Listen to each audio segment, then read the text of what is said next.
Thanks to its rapid product release, the company Realme has made quite a name for itself in a very short amount of time. The brand new Realme X is their 10th smartphone, which is fitting to the name and is kind of crazy to think about considering they've only been around for 12 months. The Realme X isn't just another phone from the Chinese brand, and even though it's technically a mid-range phone, it's got some nice flagship-like hardware up its sleeve. The most obvious one being the pop-up selfie camera. We've seen quite a few companies go with the pop-up selfie camera approach at this point, but it's still a fairly new and exciting way of implementing the front-facing camera. The pop-up mechanism is located in the middle of the phone's top edge, and Realme says it's been tested for over 200,000 cycles and is covered in sapphire glass just in case you're concerned about its durability. It'll also auto-retract to protect itself if you happen to drop the phone. With no exposed front camera to deal with, this means that the Realme X is able to maximize the space on the front.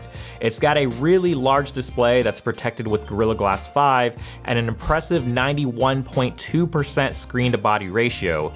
This is also Realme's first phone ever to use an AMOLED display, which is a really nice and welcome improvement. Another way that Realme has been able to achieve a front that's pretty much all display with thin bezels is by going with an in-display fingerprint sensor.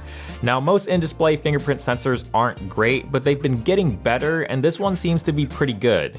In the short amount of time that we've spent with it so far, it has rarely failed and feels pretty quick. To back up the impressive hardware, the Realme X comes with a solid foundation of specs. It's got a Snapdragon 710 processor and comes with 4, 6, or 8 gigabytes of RAM and 64 and 128 gigs of storage options, although this will probably vary by region. The phone also comes with a headphone jack, and they finally made the switch to USB-C after using micro USB on all of their previous devices. The USB Type-C port supports Oppo's VOOC 3.0 fast charging technology to quickly get you back to a full charge, and it has a nicely sized battery to go along with it. The software out of the box is Android 9 Pie with Oppo's ColorOS 6.0, which I know some people aren't a fan of due to its iOS-like nature, but I personally don't really mind it. Wrapping back around to the cameras really quickly, the front-facing camera is a 16 megapixel sensor and uses pixel binning to help with low light.